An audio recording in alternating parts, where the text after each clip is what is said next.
আসসালামু আলাইকুম। হরমুজ প্রণালী নিয়ে এবার নতুন পদক্ষেপ নিলেন ডোনাল্ড ট্রাম্প। একটা প্রজেক্ট নিয়েছেন, সেটার নাম দিয়েছেন প্রজেক্ট ফ্রিডম।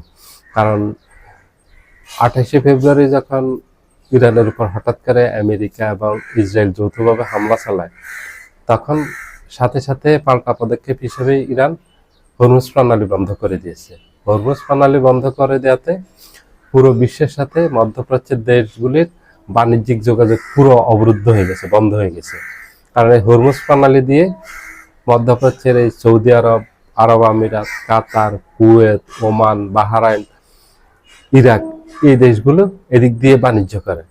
এদের উৎপাদিত তেল, গ্যাস এদিক দিয়ে রপ্তানি করে, এবং যেসব আমদানি হয় সমুদ্র পথে সব এই রুট দিয়ে আমদানি হয়। এক কথা হলো আমদানি রপ্তানি এই রুট দিয়ে হয়। এটা পৃথিবীর অর্থনীতির ফুসফুস বলা হয়। এই হরমুজ প্রণালী বন্ধ করে দিলে পৃথিবী অর্থনীতি অচল হয়ে যাবে। এটা একদম প্রথম দিক থেকে সবাই ডোনাল্ড ট্রাম্পকে সতর্ক করছে, ইরান যেন আক্রমণ না করে। ইরান আক্রমণ করলে ইরান পাল্টা পদক্ষেপ হিসেবে হরমুজ প্রণালী বন্ধ করে দিবে। হরমুজ প্রণালী বন্ধ করে দিলে পুরো বিশ্বে অর্থনৈতিক ক্রাইসিস দেখা দিবে। কারণ হলে এই যে তেল গ্যাসগুলো বিভিন্ন দেশে রপ্তানি করতে পারবে না মধ্যপ্রাচ্যের এই দেশগুলো, তখন বিশ্বব্যাপী তেলের ক্রাইসিস, এলএনজি গ্যাসের ক্রাইসিস দেখা দিবে। ক্রাইসিস দেখা দিলে হু করে নিত্য পণ্যের দাম বেড়ে যাবে। কারণ এখন সবকিছু উৎপাদনের সাথে এই তেল, গ্যাস, ডিজেল, পেট্রোল, অকটেন এগুলি জড়িত। এগুলি ছাড়া এখন পুরো বিশ্ব অর্থনীতি অচল। এজন্য একেবারে এগুলি প্রথম দিকে যখন ইরান বন্ধ করে দেয় হরমুজ প্রণালী, তখন পুরো বিশ্বব্যাপী তেলের জন্য হাহাকার দেখা দেয় এবং দ্রব্যমূল্যের দাম অনেক বেড়ে যায়।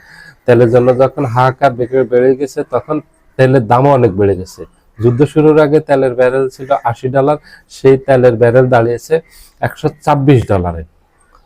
এটার কারণে অন্যান্য দ্রব্য মূল্যের দাম বেড়ে গেছে। কারণ যেসব ইন্ডাস্ট্রিতে এগুলি উৎপাদন করা হয়, সেসব ইন্ডাস্ট্রি চালে তেল, গ্যাস এগুলি দাঁড়ায়। এই জন্য হরমুজ প্রণালী নিয়ে মহাবিপদে আছে ডোনাল্ড ট্রাম্প। কারণ এটা নিয়ে পুরো বিশ্ব আক্রান্ত হয়েছে। এখন ডোনাল্ড ট্রাম্পের উপর চাপ বেড়ে গেছে। ডোনাল্ড ট্রাম্প এই হরমুজ প্রণালী খুলে দেওয়ার জন্য গত 2 মাসে অসংখ্য পদক্ষেপ নিয়েছেন। 2 মাস 7 দিন চলতেছে এই যুদ্ধটা, যে ডোনাল্ড ট্রাম্প শুরু করেছেন। এই 2 মাস 7 দিনে বা 67 দিনে কমপক্ষে 10টা পদক্ষেপ নিয়েছেন ইরানের বিরুদ্ধে, সবগুলি ব্যর্থ হয়েছে। এখন শেষ একটা পদক্ষেপ নিয়েছেন এই রুটটাকে, হরমুজ প্রণালীকে সচল রাখার জন্য। সেটার নাম দিয়েছেন প্রজেক্ট ফ্রিডম।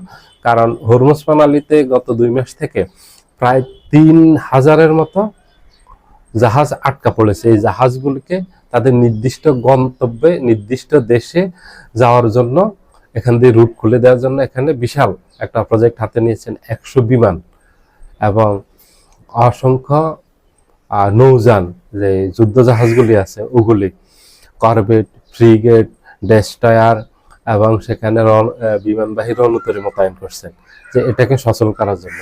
তো সবার আশঙ্কা, এটা যদি সচল করতে চায় তাহলে ইরান সচল করতে দিবে না। কারণ যুদ্ধের পায়সালা তো এখনো হয়নি, এখানে এখন যুদ্ধবিরতি চলতেছে।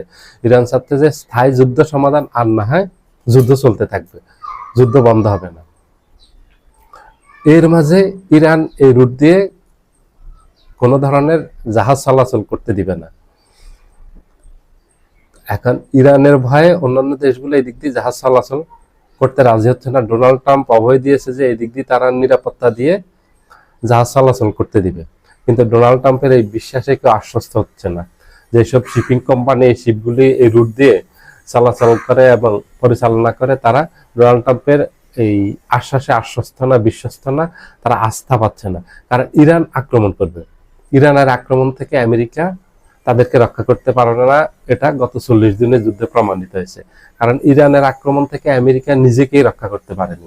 আমেরিকার মতো পরাশক্তি ইরানের কাছে নাস্তানাবুদ হয়ে গেছে। মধ্যপ্রাচ্যে আমেরিকা 16টা ঘাঁটি সম্পূর্ণ ধ্বংস করে দিয়েছে। এটা CNN এর প্রতিবেদনে একদম স্পষ্ট করছে, এবং নিউ ইয়র্ক টাইমস, এই 2টা সংবাদ মাধ্যমই হলো আমেরিকা, তারাই এগুলি প্রকাশ করে দিয়েছে।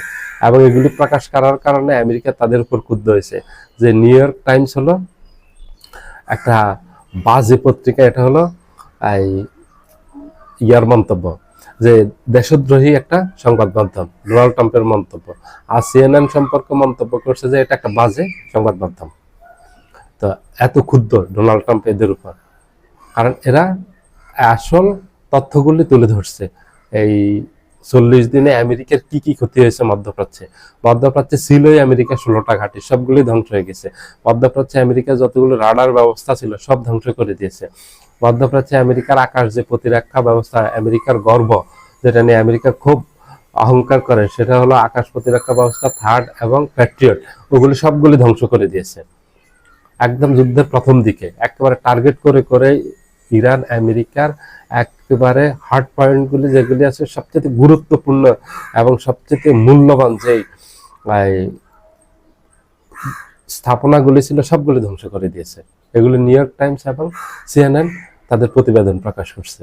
তো আমেরিকা ডোনাল্ড ট্রাম্প নিজেকে রক্ষা করতে পারেনি, এখন তারা অন্যদেরকে নিরাপত্তা কিভাবে দিবে?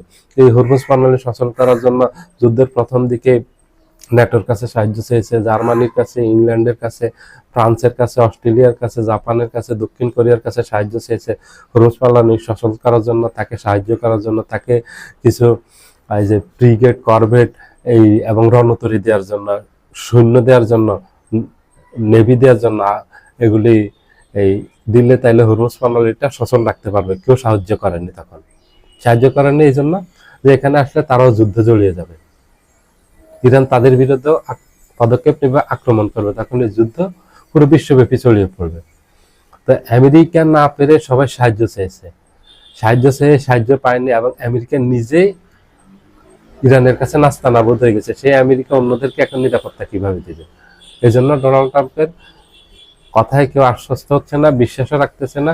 এখন শেষ পদক্ষেপ হিসাবে এই পদক্ষেপটা নিয়েছে যে এদিক দিয়ে এখন তার 15,000 নৌসেনা মোতায়েন করছে, এগুলি দিয়ে হরমুজ প্রণালী সচল করবে, কিন্তু এটা পারবে না, এটাও ব্যর্থ হবে। ইরান এখানে প্রতিরোধ করবে, ইরান কোনো অবস্থাতে এই দিক দিয়ে তার অনুমতির বাহিরে কোনো শিপ চলতে দিবে না, এবং যারাই চালাবে তারাই আক্রান্ত হবে।